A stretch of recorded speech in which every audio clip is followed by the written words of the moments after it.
ડીજીપીએ 100 કલાકમાં ગુનેગારોનું લિસ્ટ તૈયાર કરવાનો આદેશ આપ્યો છે, ત્યારે લગભગ પોલીસ સ્ટેશનમાં લિસ્ટ તૈયાર થઈ ગયા છે। ત્યારે અત્યારથી જ આ લિસ્ટના જે કુખ્યાત ગુનેગારો છે તેના પર તૂટી પડવા માટે ગૃહમંત્રીએ આદેશ કર્યો છે અને આજથી જ ઓપરેશન શરૂ કરાયું। એક મિનિટ બાબા, એક મિનિટ। હવે જે ગાંધીનગર આમતક ન્યૂઝ બ્યુરોમાંથી જે.કે. પટેલનો એક વિસ્તૃત અહેવાલ। ગૃહ રાજ્યમંત્રી અધ્યક્ષતામાં એક બેઠક પૂર્ણ થઈ છે। બેઠકમાં ગૃહમંત્રી હર્ષ સંઘવીએ રાજ્યમાં કાયદો અને વ્યવસ્થાની સ્થિતિની સમીક્ષા કરી હતી। ઉચ્ચ પોલીસ અધિકારીઓ સાથે બેઠક કરી હતી। અગાઉ ડીજીપીએ આપેલા આદેશ સંદર્ભે કામગીરીની સમીક્ષા કરવામાં આવી હતી। ડીજીપીએ 100 કલાકમાં ગુનાહિત ઇતિહાસ ધરાવનારની યાદી બનાવવાનો આદેશ કર્યો, જે આદેશ અન્વયે ડીવાયએસપીથી ઉપરના તમામ અધિકારીઓએ પોતાના રિપોર્ટનું કાર્ડ આપવું પડશે।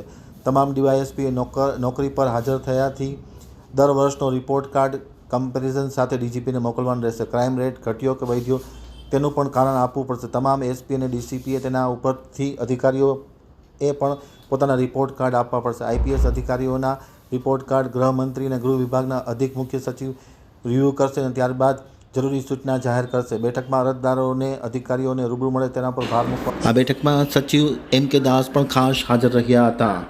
દુઃખ એક વાતનું છે,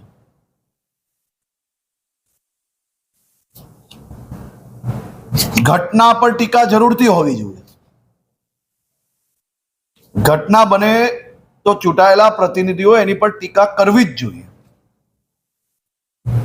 પરંતુ આવો તો કેવો ડર સતાવે છે કે ગુનેગારો પર કડક પગલાં જે ભરાયા છે તેની ટીકા કરવામાં વ્યસ્ત છે આ નેતાઓ। શું આ પ્રકારના ગુનેગારો જે રાજ્યના નાગરિકોના હિતમાં સુરક્ષિત રખાયેલી જગ્યાઓ પર કબજો કરે તો એ ખાલી કરાવવો કે નહીં કરાવવો? શું આ પ્રકારના ગુનેગારો પર કડક પગલાં ભરવા કે નહીં ભરવા? ગુનેગાર કોઈ બી સમાજનો નથી હોતો, ગુનેગારનો કોઈ સમાજ નથી હોતો। ગુનેગાર કોઈ બી હોય એની ઉપર કડક પગલાં ભરવા જ જોઈએ અને આનાથી બી વધુ કડક પગલાં ભરવામાં આવશે। આવા લોકો જોડે જો બેસેલા કોઈ બી પ્રકારનો સંપર્ક મળશે તો એમને બી નોકરીથી હાથ ધોવો પડશે।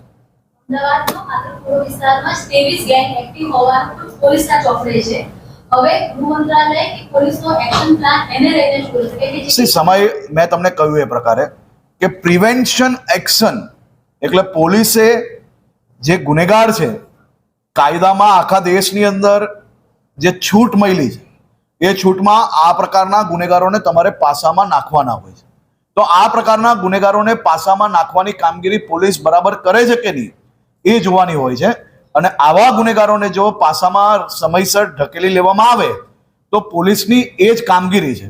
પરંતુ હું એવું માનું છું કે એ લોકો જે ભાષામાં સમજે એ ભાષામાં પોલીસને સમજ છે કઈ રીતે કામ કરવાની અને એ દિશામાં ગુજરાત પોલીસને સંપૂર્ણ સૂચના છે કે કોઈ બી ગુનેગાર એને કંટ્રોલમાં રાખવા માટે ગુનો પોતાના વિસ્તારમાં ના બને તેની સંપૂર્ણ જવાબદારી એ લોકલ પોલીસ સ્ટેશનની છે ને ગંભીરતાપૂર્વક આવા ગુનેગારો પર પગલાં ભરવાના।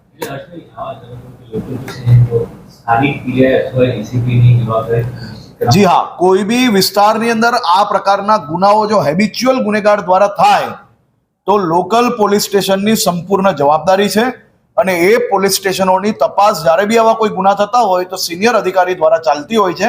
અહીંયા બી આ તમામ ગુનેગારોના કોઈની બી જોડે સંપર્ક છે કે નહીં, જો અવારનવાર કોઈને મળતા હોય કોઈ પોલીસ જોડે કે પોલીસના કોઈ લાગતા વળગતા લોકો જોડે આ લોકોના સંપર્ક હશે તો બી જરૂરથી એ લોકો પર પગલાં ભરવામાં આવશે।